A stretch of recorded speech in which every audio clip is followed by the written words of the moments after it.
Hey everybody, welcome back to the channel. So this video I'm just going to be getting my truck ready for another truck pull that's coming up this Friday. And I just got to do a couple of things. The thing ran great at Wainfleet. A couple of minor things. I got to do a battery cable on it, take the thermostat out, clip the water pump, and install this. It is a Autometer 5,000 RPM TACH. I have 5,000 RPM springs in the pump, so this should be fine for what I'm doing. So come along, let's get her fired up, unloaded, and let's get the stuff done.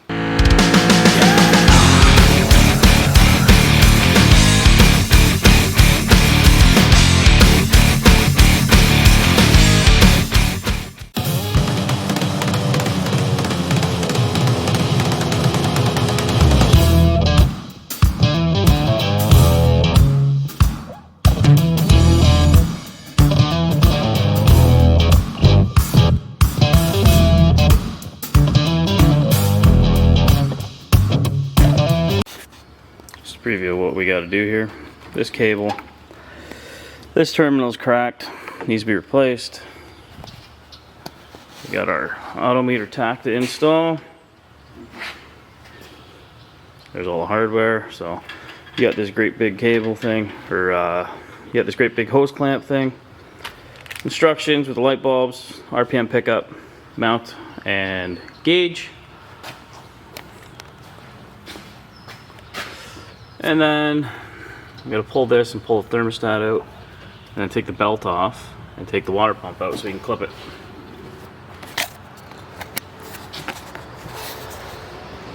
But first things first, I'm going to put the we're going to put the TACH in because that's going to take the longest. All right, so this is a part number 2888, and when you open the box, you find your probe. Well, it's not really a probe; it's just a sensor pickup. Your instructions with different colored caps for the bulb. A mount, the gauge with the wiring, and this big hose clamp looking thing to put the sensor on the alternator. So let's get started and get it mounted up. Alright, so we got our sensor mounted on our alternator for the TACH. I still have to trim this, mount the wire, and run it, but it is working.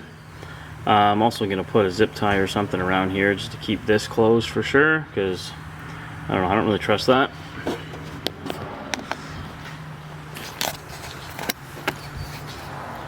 Pretty simple to mount up the TACH actually. It's only 3 wires basically, and then 2 to go to that sensor. So this one here is your gauge illumination. These are the 2 that come from the sensor. I don't normally like using these, but they're going to be inside, and I didn't have any of the butt tube shrink connectors. The red wire goes to ignition power, and then the black wire goes to ground. Now in the instructions it says to run it to a engine ground, but this wire here comes from the battery negative cable. So on my truck anyway, I just mounted it to here because that is a battery ground. The reason I ran that in there is to get ground to a bunch of switches and stuff over here that I know I had a good ground. And then I just ran the wires up. I haven't tidied them up yet, and mounted the gauge here. So it's gonna sit. It's gonna sit right like that. I still have to calibrate it. To do that, you put a little screwdriver in that hole and rev the engine up to a set RPM, that basically a cruising speed, and then adjust the needle to where it needs to be.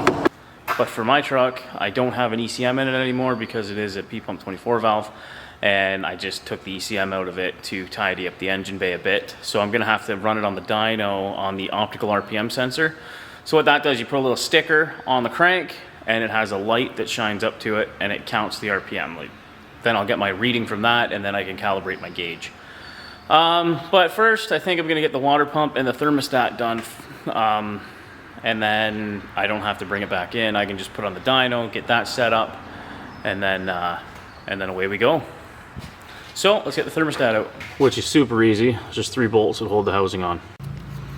So your thermostat's out, but in order so I could still use the factory seal, I just basically cut out the middle of it.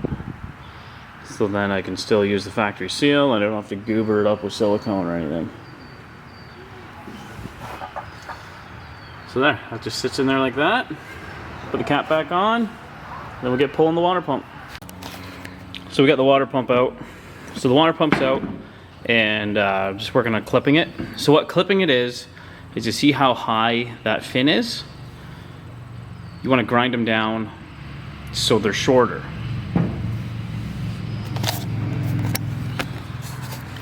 And what this does is make it so the water pump won't pump as much coolant at higher RPM. So this truck spins 5,000 RPM going down the track, and what can happen is you get excessive pressure in the cooling system, and then you'll start blowing out frost plugs and stuff like that. So when clipping the water pump, you won't get that, and it'll just basically bypass coolant and not pump as much through the head. Probably not a good idea to run it on like a tow rig or a daily driver or something like that, like this, but on this truck, perfectly fine. So let's get this last wheel clipped, and then we'll put her back in, fill her up with coolant. There we go, we got our water pump all clipped up, back in.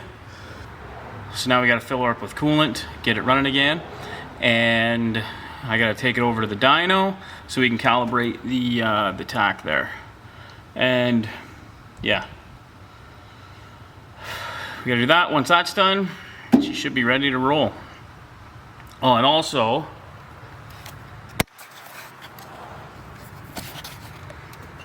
all the wires and everything, I gotta get some zip ties and zip tie them up out of the way. But for right now, I'm just gonna flop them over the engine like that, and they should be all right. All right, so we got our smart TACH with our optical RPM sensor hooked up to the truck. I was gonna put it on the dyno, but with the weight box and where the front wheels sit on the ramps here, they should ideally you want them to sit up on the flat, but it sits like right here. And with the weight box, there's too much front end, like too much nose weight, so I can't even center it on the wheels. It just wants to roll off because there's not enough weight on the back to hold the back wheels down. Because I took my duals off, and yeah, the weight box has water in it for the intercooler. So I'm gonna have to take the flat parts off and just use the angled part, put them up onto the ramp, or put them up onto the dyno, and I'm gonna have to run it that way. So what an optical RPM sensor is, it is basically a laser that gets shot up to the crank. And you put a piece of reflective tape on the harmonic balancer, and it counts the revolutions. So now we have that set up and everything's working there. We can set up the not smart TACH, we can set up the RPM sensor now. And to do that, all you need, a little flat screwdriver.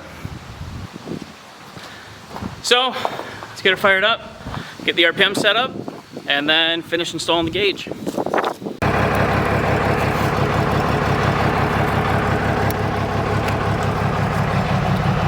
So this is the main reason why I hate using the optical RPM sensor, and I use the OBD2 port whenever I can.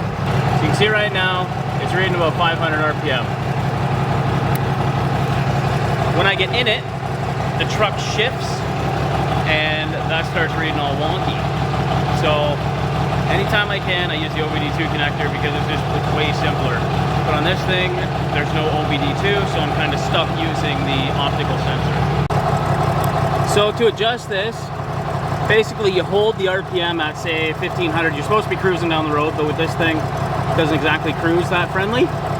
So I held it at 1500 and then adjusted the TACH with the adjustment port in the back with a small screwdriver. So now it is reading like a chip.